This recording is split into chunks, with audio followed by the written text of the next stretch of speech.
For as long as I can remember, I've been fascinated by stories. When I was a little kid, I'd write flip books. I'd illustrate them and write out short little stories, and then I'd sell them on the playground to my friends and classmates. Eventually, teachers caught wind of this and shut down my industry, but needless to say, I persevered. I found a camcorder and started filming videos after school with my friends and neighbors. We'd wear costumes and write pretty incoherent stories, but it was still a blast. And as I got older, I started to make the connection between my passion for storytelling and my spirituality.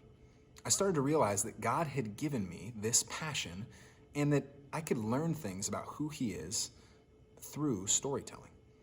Just think about the Bible, for instance. It's one big story composed of a variety of smaller stories that tell us about who God is and how humans can relate to Him. Jesus, when He arrives on the scene in the New Testament, communicates about the kingdom of God primarily using stories.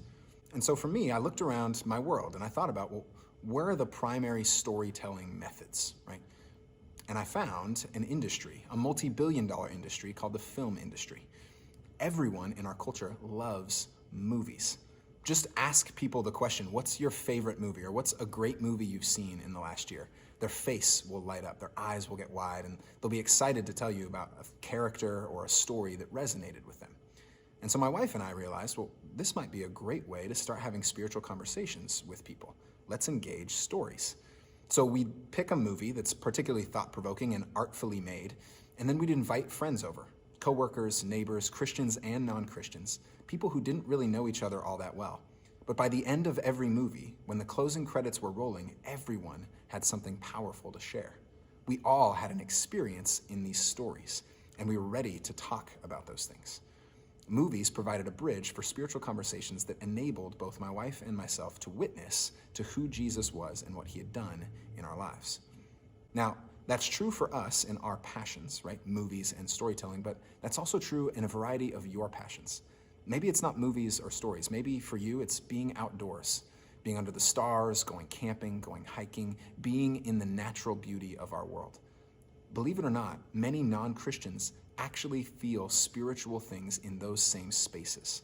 They feel these expressions of who God is in His creation.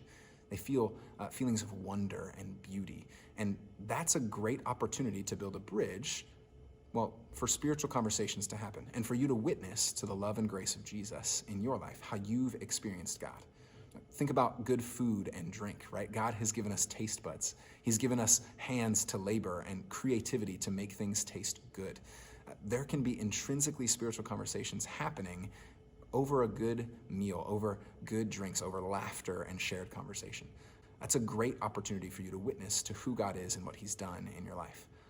Maybe for you it's a song or playing music specifically. Maybe you have a passion for the sounds that you can create through different instruments and the ways that you can bring those together to create beautiful music. If you experience those spiritual things through music, it's probably true that your neighbor does as well.